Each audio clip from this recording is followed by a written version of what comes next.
আসসালামু আলাইকুম। সবাইকে স্বাগত জানাচ্ছি আমার দেশ টপ নিউজে। সঙ্গে আছি তাহমিনা তাসির। শুরুতেই জানিয়ে দিচ্ছি সংবাদ শিরোনাম। বিমানবন্দর রেল স্টেশন থেকে ব্যাগ ভর্তি বিদেশি অস্ত্র উদ্ধার। ট্রাইব্যুনালে হাজির করার তারিখ পেছালো অভিযুক্ত 15 সেনা কর্মকর্তার। One house one media policy এবং সাংবাদিকতা সুরক্ষা আইন অচিরেই ক্যাবিনেটে উঠছে, জানালেন তথ্য উপদেষ্টা।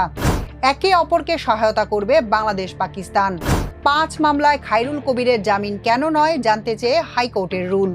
দ্বিগুণ খরচে কমলাপুর মেট্রো রেলের কাজ পেল ভারতীয় কোম্পানি। মেট্রো রেলের বিয়ারিং প্যাড দুর্ঘটনায় পথচারীর মর্মান্তিক মৃত্যু, কারণ অনুসন্ধান চলছে। এবার বিস্তারিত। ঢাকার বিমানবন্দর রেলওয়ে স্টেশন থেকে 8টি বিদেশি পিস্তল ও ব্যাগ ভর্তি বিপুল পরিমাণ বিস্ফোরক জব্দ করেছে সেনাবাহিনী। এ ঘটনায় 4 জনকে আটক করা হয়েছে। রোববার সকাল 11:15টার দিকে সেনাবাহিনী, গোয়েন্দা সংস্থা ও রেলওয়ে পুলিশ বিমানবন্দর রেলওয়ে স্টেশনে বিশেষ অভিযান চালায়। অভিযানে রাজশাহী থেকে ছেড়ে আসা বনলতা এক্সপ্রেস ট্রেনের একটি নির্দিষ্ট বগি তল্লাশি করে 8টি বিদেশি পিস্তল, 16টি magazine, 26 round ammunition, 2.39 KG gunpowder এবং 2.23 কেজি প্লাস্টিক বিস্ফোরক উদ্ধার করে। এ ঘটনার সঙ্গে জড়িত সন্দেহে 4 ব্যক্তিকে প্রাথমিক জিজ্ঞাসাবাদের জন্য আটক করে পুলিশ। আন্তঃবাহিনী জনসংযোগ পরিদপ্তরের এক প্রেস বিজ্ঞপ্তিতে এ তথ্য জানানো হয়। আইএসপিআর জানায়, সেনাবাহিনী জননিরাপত্তা, আইনশৃঙ্খলা ও জাতীয় নিরাপত্তা রক্ষায় সর্বদা অঙ্গীকারবদ্ধ। সন্ত্রাস, নাশকতা ও অপরাধ দমনে এ ধরনের সমন্বিত অভিযান ভবিষ্যতেও অব্যাহত থাকবে। মানবতাবিরোধী অপরাধের 3 মামলায় অভিযুক্ত বাংলাদেশ সেনাবাহিনীর 15 কর্মকর্তাকে আন্তর্জাতিক অপরাধ ট্রাইব্যুনালে হাজিরের সময় 3 দিন পেছানো হয়েছে বলে জানিয়েছেন প্রসিকিউটর গাজী মনোয়ার হুসাইন তামিম।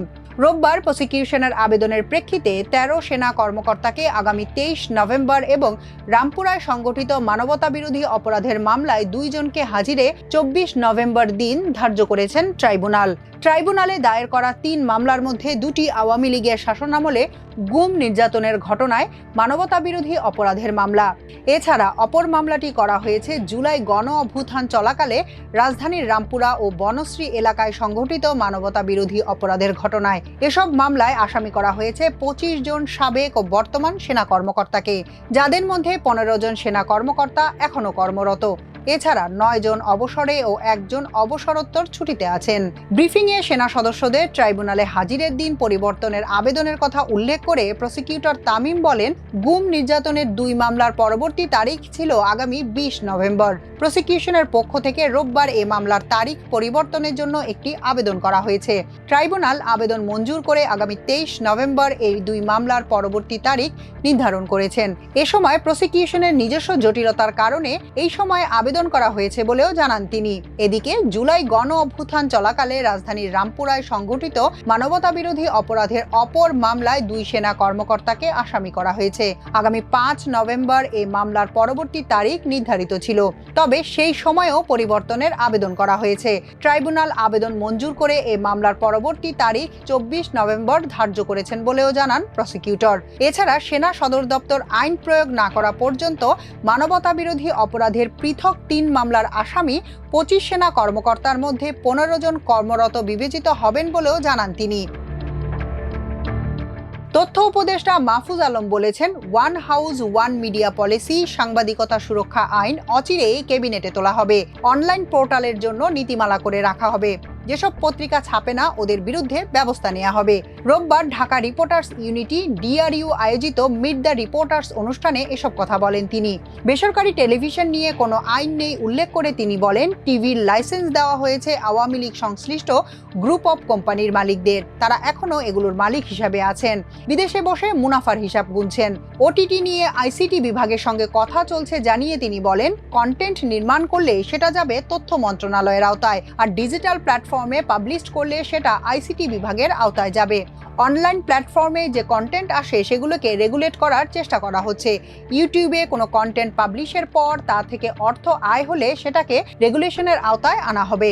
আগামী 1 সপ্তাহের মধ্যে সাংবাদিকদের ন্যূনতম বেতন নির্ধারণ করে দেওয়া হবে উল্লেখ করে তিনি বলেন, অন্তত 9ম গ্রেডের কাছাকাছি যাতে বেতন হয় সেই ব্যবস্থা করা হচ্ছে। তিনি বলেন, গণমাধ্যমের সক্ষমতা বাড়াতে প্রচার সংখ্যা কমিয়ে বিজ্ঞাপনের হার বাড়ানোর পক্ষে তিনি, কিন্তু প্রচার সংখ্যার সঠিক তথ্যটা আসতে হবে। অন্তর্বর্তী সরকার সাংবাদিকদের একটা বেসিক স্যালারি প্রস্তাব করে যেতে চায়। যারা সুবিধা দিতে পারবে না তারা এসব সুবিধা পাবে না। নবম ওয়েজ বোর্ড নিয়ে নোয়াব ও পত্রিকা মালিকদের সঙ্গে গত 1 বছরে 3 বার আলোচনায় বসেছেন জানিয়ে উপদেষ্টা বলেন, শেষ পর্যন্ত এর কোনো সুরাহা হয়নি। মালিকরা রাজি না হলে বিজ্ঞাপনের হার কমিয়ে দেওয়া হবে।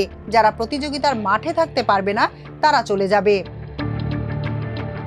প্রধান উপদেষ্টা অধ্যাপক মোহাম্মদ ইউনূসের সঙ্গে সৌজন্য সাক্ষাৎ করেছেন পাকিস্তানের যৌথ বাহিনী চেয়ারম্যান জেনারেল শাহির শামশাদ মির্জা।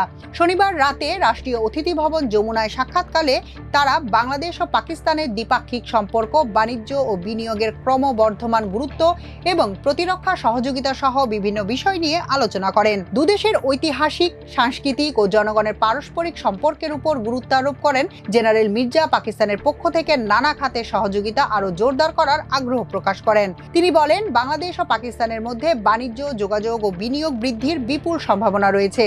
আমাদের দুই দেশ একে অপরকে সহায়তা করবে বলেন জেনারেল মির্জা। তিনি আরও জানান, করাচি ও চট্টগ্রামের মধ্যে দুমুখী নৌপথ ইতোমধ্যে চালু হয়েছে এবং অদূর ভবিষ্যতে ঢাকা করাচি আকাশপথ চালু হবে। দুপক্ষ মধ্যপ্রাচ্য ও ইউরোপে উত্তেজনা প্রশমনের প্রয়োজনীয়তার উপরও গুরুত্ব আরোপ করেন। পাশাপাশি ভুয়া তথ্য এবং সামাজিক যোগাযোগ মাধ্যমের অপব্যবহারের মাধ্যমে শান্তি ও স্থিতিশীলতা নষ্ট করার প্রবণতার চ্যালেঞ্জ নিয়েও মতবিনিময় করেন। প্রধান উপদেষ্টা বলেন, ভুয়া খবর ও বিভ্রান্তিকর তথ্য এখন সামাজিক যোগাযোগ মাধ্যমে ছড়িয়ে পড়েছে। এটি বিশৃঙ্খলা সৃষ্টির জন্য ব্যবহার করা হচ্ছে। এই বিপদের বিরুদ্ধে বৈশ্বিকভাবে ঐক্যবদ্ধ প্রচেষ্টা প্রয়োজন। পৃথক 5 মামলায় সাবেক প্রধান বিচারপতি ABM খায়রুল হকের জামিন প্রশ্নে রুল দিয়েছেন হাইকোর্ট। 5 মামলায় কেন তাকে জামিন দেওয়া হবে না তা জানতে চাওয়া হয়েছে রুলে। জামিন চেয়ে খায়রুল হকের করা পৃথক আবেদনের শুনানি নিয়ে বিচারপতি ASM আব্দুল মমিন ও বিচারপতি মোহাম্মদ সগির হোসেনের সমন্বয়ে গঠিত হাইকোর্ট বেঞ্চ আজ রোববার এ রুল দেন। দুর্নীতি দমন কমিশন ও রাষ্ট্রপক্ষকে 10 দিনের মধ্যে রুলের জবাব দিতে বলা হয়েছে। 3 মাস ধরে কারাগারে আছেন খায়রুল হক। 5 মামলায় নিম্ন আদালতে বিফল হয়ে তিনি উচ্চ আদালতে জামিন চেয়ে পৃথক আবেদন করেন। 20 অক্টোবর আবেদনগুলো শুনানির জন্য উত্থাপন করা হয়। আদালত শুনানির জন্য 26 অক্টোবর আবেদনগুলো কার্যতালিকায় থাকবে বলে জানান। এর ধারাবাহিকতায় আবেদনগুলো আদালতের আজকের কার্যতালিকার 982 থেকে 986 নম্বর ক্রমিকে উঠে। সকালে আবেদনের বিষয়টি আদালতে উল্লেখ করেন খায়রুল হকের আইনজীবীরা। আদালত বেলা 2:15টায় শুনানির জন্য সময় নির্ধারণ করেন। এর ধারাবাহিকতায় শুনানি হয়। মেট্রো রেল মতিঝিল থেকে কমলাপুর পর্যন্ত নিয়ে যাওয়ার প্রকল্পে বিদ্যুৎ যান্ত্রিক ব্যবস্থা স্থাপনে ভারতীয় একটি কোম্পানি প্রাথমিক বরাদ্দের 70% বেশি ব্যয়ে কাজ পেয়েছে। 2020-21 অর্থ বছরের সংশোধিত উন্নয়ন প্রকল্প প্রস্তাবে এই খাতে 274 কোটি টাকা বরাদ্দ রেখেছিল মেট্রো রেল বাস্তবায়নকারী সংস্থা Dhaka mass transit company limited. কিন্তু ভারতীয় ঠিকাদারি প্রতিষ্ঠান লারসন অ্যান্ড ট্রুবুকে কাজ দেওয়া হয়েছে 465 কোটি টাকায়। এ বিষয়ে উপদেষ্টা ফাউজুল কবির খান দাবি করেছেন, তারা আলোচনার মাধ্যমে খরচ কমাতে পেরেছেন। যুক্তি হিসেবে তারা বলছেন, ভারতীয় কোম্পানি আরও বেশি টাকা দাবি করেছিল। আলাপ আলোচনার মাধ্যমে ব্যয় কমিয়ে আনতে সক্ষম হয়েছেন। দরপত্রের শুরুতে ঠিকাদারের চাওয়া ছিল প্রায় 650 কোটি টাকা। প্রাক্কলনের চেয়ে দ্বিগুণের বেশি অর্থ দাবি করায় অন্তর্বর্তী সরকার এত বেশি দরে কাজ করাতে আগ্রহী ছিল না। কিন্তু ডলারের বিপরীতে টাকার অবমূল্যায়ন এবং প্রকল্পে অর্থায়নকারী সংস্থা জাইকার সঙ্গে করা চুক্তি অনুযায়ী তাদের ঠিকাদার দিয়েই কাজটি করাতে হচ্ছে। মেট্রো রেল কর্তৃপক্ষ জানায়, ভারতীয় কোম্পানিটি বেশি টাকা চাওয়ার পর সরকার 400 কোটি টাকায় কাজটি করার প্রস্তাব দেয়। তবে পণ্যের মূল্যবৃদ্ধি, ডলারের বিনিময় হার, কাঁচামাল সরবরাহে জটিলতা, পরিবহন খরচ সব মিলিয়ে নির্ধারিত বরাদ্দে কাজ করতে রাজি হচ্ছিল না তারা। দর কষাকষির এক পর্যায়ে দুই পক্ষ 465 কোটি টাকায় কাজটি করাতে একমত হয়।